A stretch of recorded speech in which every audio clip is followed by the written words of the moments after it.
Ils sont emballés les sandwichs. Les gens qui font Ramadan pourront les manger ce soir, mais ceux qui ne font pas Ramadan, vous pouvez les manger tout de suite. Donc vous pouvez commencer à venir à la table qui est juste là, en bas. Je donne la parole à un ami qui va traduire. J'ai appuyé ici. On va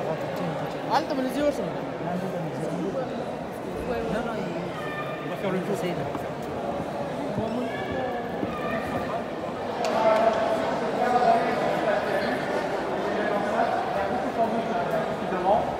Des sandwichs avec des œufs. Là-bas, il y a des sandwichs.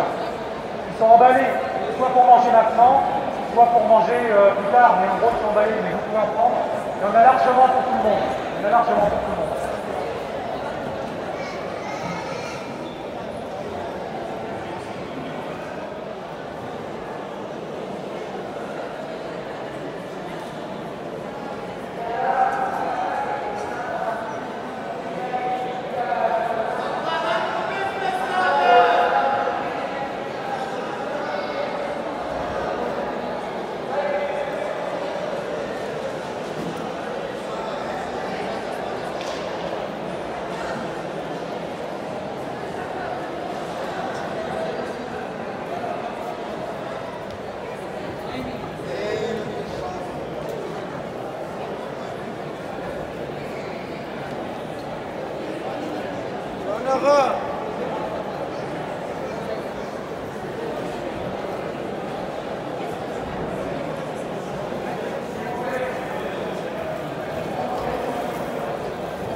Je pense que ça l'inquiète.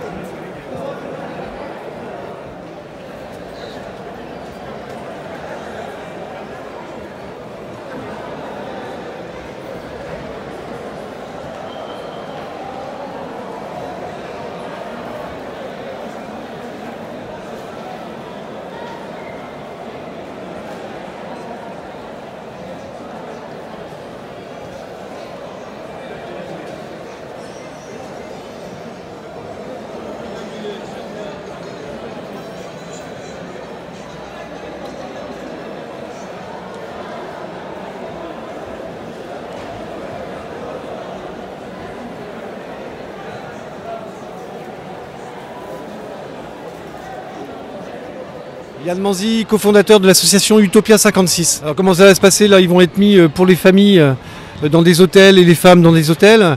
Les hommes seuls vont aller dans un grand gymnase immense et en espérant derrière qu'il y ait des solutions d'hôtels qui soient proposées. Donc c'est pour toutes les personnes qui soient statutaires, non statutaires. C'est de l'accueil inconditionnel pour tout le monde et on espère derrière que ça dure longtemps. Et quoi qu'il arrive, on a les contacts de toutes ces personnes et si jamais ils sont remis à la rue, eh ben on recommencera des actions comme celle-ci, de façon à ce que dans les mois à venir, qu'il y ait encore moins de monde dans les rues. On n'est pas dans l'étude des dossiers, on est plutôt sur du logement, un droit au logement. Donc nous, on va se battre pour faire en sorte que ces gens aient un logement périn. Après, au niveau administratif et compagnie, ces gens continuent à être orientés par des associations vers les différents dispositifs qui vont les aider justement à pouvoir avancer dans leur démarche administrative et comprendre plus spécifiquement le cas et la situation de chacun. Donc nous, on reste bien sûr mobilisés auprès d'eux, de façon à pouvoir les orienter vers les différents dispositifs dont ils ont besoin. De familles, femmes seules, qu'on suit vraiment sur du très long terme, et on s'assure surtout que toutes ces familles qui ont été mises à la rue et tous ces enfants, après je vous avouerai qu'on a beaucoup de mal pour suivre tout le monde, mais au moins les familles et les mineurs, on arrive à avoir un vrai suivi, et ces personnes ne sont jamais remises à la rue, et si elles sont remises à la rue, elles nous reviennent, et on recommence le travail, de façon à ce que la mise à l'abri soit effective sur du long terme. C'est ça, c'est ils ont des contacts avec nous. On a des contacts en fait avec ces gens régulièrement. C'est des gens qu'on connaît notamment pour les familles et les mineurs depuis plusieurs mois. Donc on est en contact téléphonique avec eux. Ils nous parlent et en fonction justement des hébergements dans lesquels ils sont, ils vont pouvoir nous faire les commentaires de où ils ont été orientés. Derrière, rien n'est parfait. Pour nous, l'important c'est déjà qu'ils aient un toit. Et puis derrière, après, on va se battre pour que tout avance pour eux. Et notamment la mise en hôtel pour le plus grand nombre d'entre eux, parce qu'avec le Covid, il est mieux de vivre dans des hôtels que dans des gymnases ou dans des grands centres.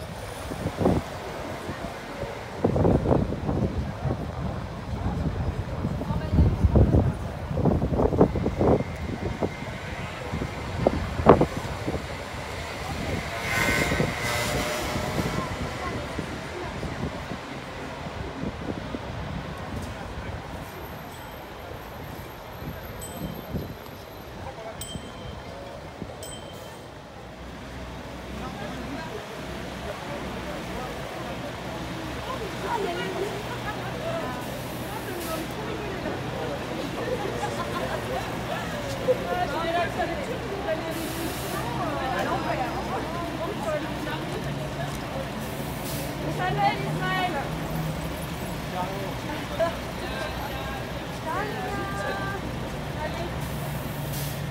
Cassez-vous là, que je pleurer un bon coup là. Vous savez mes émotions bizarres là. C'est possible.